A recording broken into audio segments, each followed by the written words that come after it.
എൻ്റെ എല്ലാ ഫ്രണ്ട്സുമേ, ഞാൻ നിങ്ങളോടൊരു കാര്യം പറയട്ടെ. ഞാൻ ഏറ്റവും കൂടുതൽ സന്തോഷം കണ്ടെത്തുന്നത് എങ്ങനെയാണെന്നറിയോ? എങ്ങനെ? എനിക്ക് ഏറ്റവും കൂടുതൽ ഇഷ്ടമുള്ള സംഭവമാണ് വീഡിയോസ് എടുക്കുക, അത് പിന്നെ അപ്ലോഡ് ചെയ്യുക. അന്നേരം എനിക്ക് എൻ്റേതായിട്ടുള്ളൊരു സന്തോഷമുണ്ട്. അതാണ് എൻ്റെ സന്തോഷം, അല്ലാതെ വേറൊന്നുമല്ല.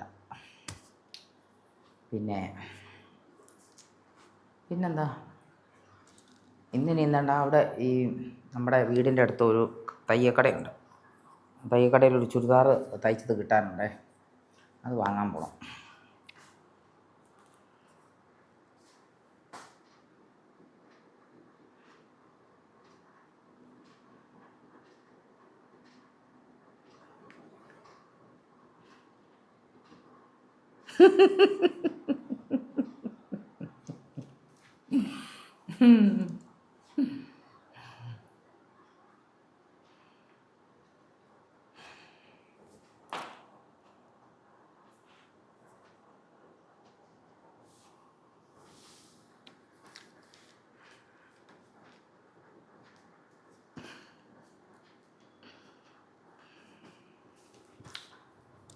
സുഹൃത്തുക്കളെ,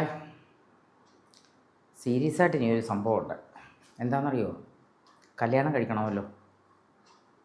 മറ്റേ എൻ്റെ ഒരു വലങ്കൈയായിരുന്നു എൻ്റെ അമ്മ, മനസ്സിലായോ?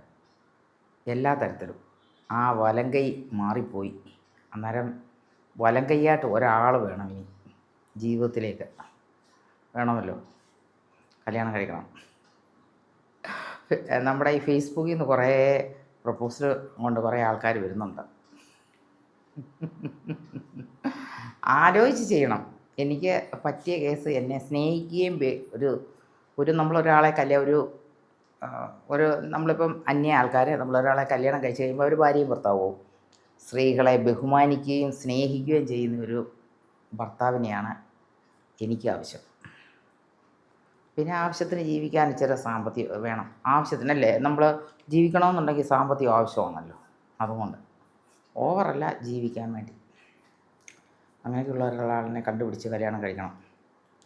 ഇനി അങ്ങനെ പോകണം, അല്ലാതെ ശരിയാവത്തില്ല. അയ്യോ, വീട്ടിൽ നിന്ന് പറഞ്ഞിരിക്കുന്ന 2 മാസത്തിനുള്ളിൽ കല്യാണം കഴിക്കണമെന്ന്. 2 മാസത്തിനുള്ളിൽ ആരെ കണ്ടുപിടിക്കും? അതാ ഞാൻ ചോദിക്കുന്നത്. മാട്രിമോണിയിലുണ്ടല്ലോ, നാൻസി ജോർജ് അടിച്ചു നോക്കിയാൽ കാണും. മാട്രിമോണിയിലെല്ലാം കൊടുത്തിട്ടുണ്ട്. പക്ഷേ അതിനകത്ത് വരുന്നത് ഒട്ടുമുക്കാലും ചിലതൊക്കെ കൊള്ളാം, ചിലത് കൊള്ളില്ല. അത് പകുതിയും ഫേക്കാണ്. ശരിക്കും ഞാൻ മനസ്സിലാക്കിയത് അങ്ങനെയാണ്. നമ്മൾ കൂടുതൽ അവരോട് സംസാരിക്കാനും എടുക്കാനും ചെന്ന് കഴിയുമ്പോൾ അവരുടെ സ്റ്റൈല് വേറെയാണ്. അതുകൊണ്ട് അതിനകത്തൊന്നും നടക്കുമെന്ന് എനിക്ക് തോന്നുന്നില്ല. ഇനി എവിടുന്ന് നടത്തും?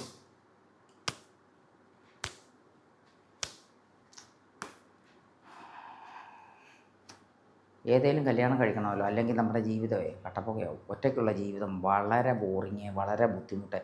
എല്ലാ തരത്തിലും എനിക്ക് ബുദ്ധിമുട്ടുണ്ട്.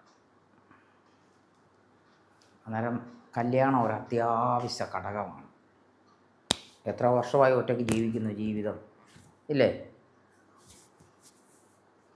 നിങ്ങളുടെയൊക്കെ അഭിപ്രായം എങ്ങനെ? ഞാൻ കല്യാണം കഴിക്കണോ വേണ്ടയോ?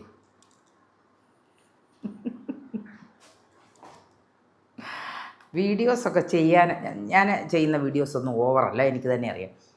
എൻ്റെ വീഡിയോസ് ചെയ്യുമ്പോൾ എനിക്കറിയാം ഞാൻ ചെയ്യുന്നത് എങ്ങനെയാണ്, ഏതാണെന്ന് ഞാൻ നോക്കി അനുസരിച്ചാണ് ഞാൻ ചെയ്യുന്നത്. ഓക്കെ? അന്നേരം ഞാൻ ഈ വീഡിയോസ് ചെയ്യാൻ അതിനോട് അനുകൂലിക്കുന്ന ഒരാളായിരിക്കണം, ഇല്ലേ? ശരിയല്ലേ?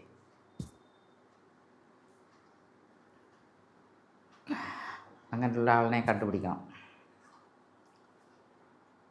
അങ്ങനെ ഒരാൾ വരുവാണെങ്കിൽ കല്യാണം കഴിച്ച് ഞാൻ മുന്നോട്ട് പോകും.